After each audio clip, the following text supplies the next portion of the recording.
Well, it has that same look of yesterday, same feel too, by the way. Gusty southwest winds and hot and humid conditions. Temperatures at this hour in the upper 80s. Dew points around 70 degrees. All that adds up to a hot June day across the area. It is quiet.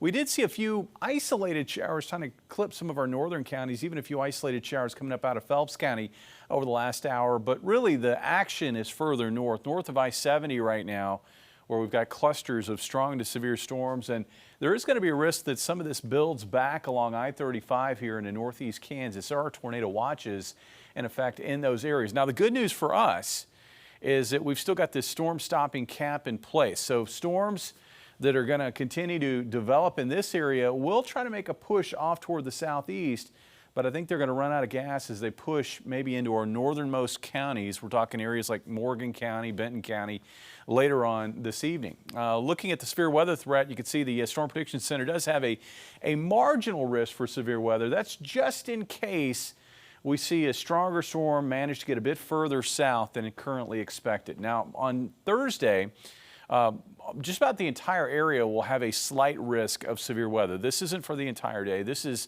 for the late afternoon and evening time frame as this cold front is pressing southeast. It's going to be hot and humid again ahead of that cold front, so plenty of instability. It looks like the main concerns will come in the form of these initial storms that develop on the front will likely become severe in some cases and produce some maybe damaging wind gusts and isolated large hail. There is also going to be a limited risk where there's a bit more wind energy to the north and east. We're talking areas maybe near and north of Highway 54, places like Versailles east to Rolla, where because of a little bit more wind energy, there may be a limited tornado risk as well. So looking at the hazards for Thursday, late afternoon into the evening, very low chance for tornadoes in those areas that I outlined. Hail potentially up to golf ball size, especially with those initial storms that develop. High winds possibly up to 60 to 70 miles per hour and localized flooding. Now, the storm threat or the risk of severe weather will diminish with time as the storms push further southeast. So looking at our hour-by-hour forecast, how this will play out. Again, tonight looks pretty quiet. Can't rule out something trying to sneak into areas to the north. For tomorrow, much of the day looks quiet and mostly sunny to partly cloudy. And then by 5 o'clock, we've got a broken line of thunderstorms here along that cold front. And that will continue to press off toward the east and southeast. That's 7 o'clock, 9 o'clock. Notice how the storms also weaken and diminish in intensity.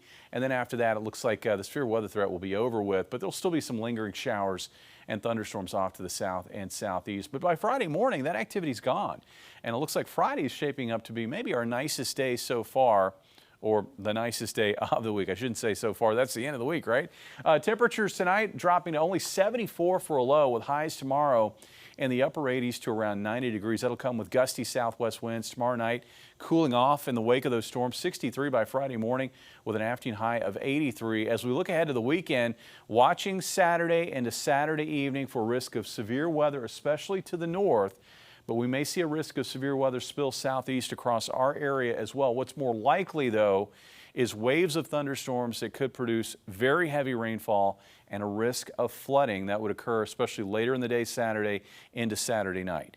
On the other side of that, things will quiet down and cool off. We're talking lows in the 50s and highs in the 70s come early next week. Jesse? All right. Jamie, thanks. Chiefs